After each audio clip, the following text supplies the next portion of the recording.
day for all your up-to-date stories. In this hyper-connected world, I don't need to tell you that false news can spread faster than truth, and particularly during an election, it becomes a real threat to democracy. Now, a South African NPO, it's called Tales of Turning, has released new research showing that simple online dialogue can dramatically slow misinformation. I want to explore this in a little more detail with Stefan Nell from Tales of Turning. Stefan, a very warm welcome to you. In one sentence then, why does this intervention, simple online dialogue, actually work when so many other interventions fail? So what it does is it gets people to reflect on what they would otherwise emotionally either like or post or reshare. It's a simple mechanism. When we look at a post or online, we respond. Our first response is emotive, and it's in that emotive, that little fraction of emotivity. If there is a question, then placed behind that question, behind that post. The trouble is society these days, Stefan, doesn't really have the luxury of time or even the inclination, though, to reflect, does it? Well, no, it doesn't. But this prompts them to do that. And it doesn't just work in elections, it works in all narratives. So in whatever narrative you're looking at online, whoever is interested and concerned about that narrative can play a role in calming and preventing the spread of dis and misinformation in a particular narrative. So it's not just elections, it works for gender-based violence, xenophobia, many other of the social ills that we deal with. So how does the method actually work then? So the method it's called social truth questioning, and what it queries, and what it does is it posts a question after somebody has made a statement that is likely disinformation or hate speech related. That the effect of that question is what reduced the spread of disinformation by 82%.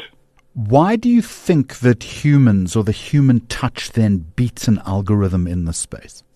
Well, it doesn't beat an algorithm, but what it does is it humanizes the interaction.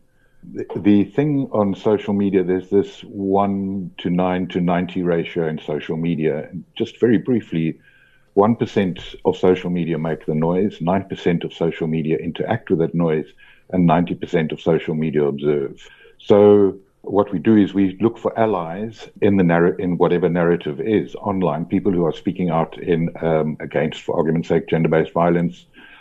And then those allies, we put them in what we call a behavioral reinforcement program, which is a process of encouraging them to do what they have already shown that they are doing online and what they're opposed to.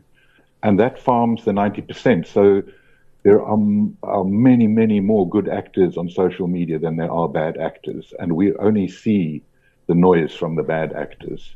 That's how it works. How scalable is a method like this? Could it, for instance, run across a national election in a big country like the United States or even India, for that matter?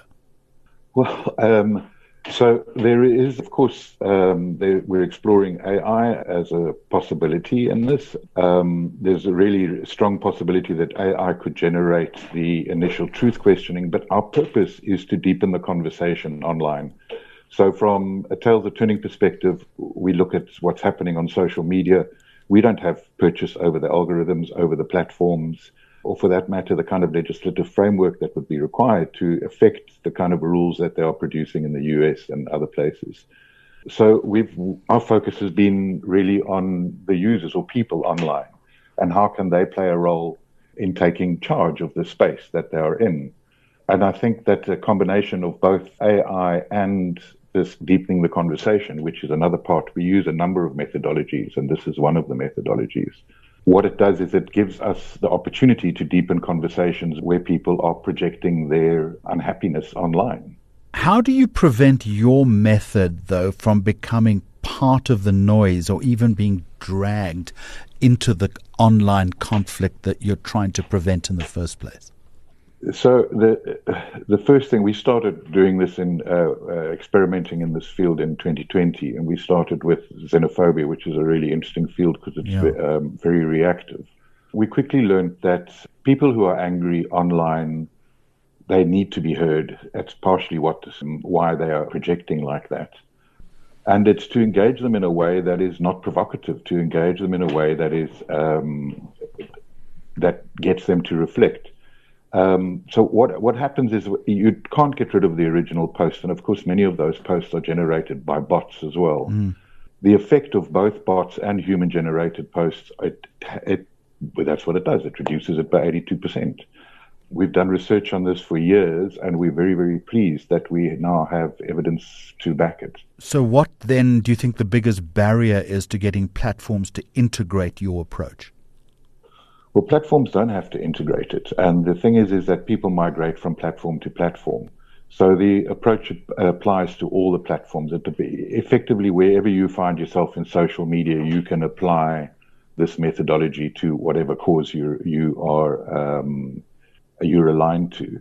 The interesting thing about it is that it's agnostic in that it doesn't produce a particular outcome. All it produces, if you are opposed to reflection, then you're opposed to what we're doing. It can't be used to promote a particular ideal or idea. It really is around getting people online to think more in the most gentle way about what they're doing. Yeah, I mean, the key word there obviously is reflection. It's become so important in this hurly-burly nature of social media. Fascinating stuff. Stefan Snell, thank you very much indeed from the NPO Tales of Turning. I appreciate your time today. And on that note, we are going to say goodbye. You've been listening to MoneyWeb at midday. We are here every weekday at noon with the latest in current affairs, the economy and policy. You can always catch the podcast version a little later. Thank you for making us part of your day. Until next time, goodbye.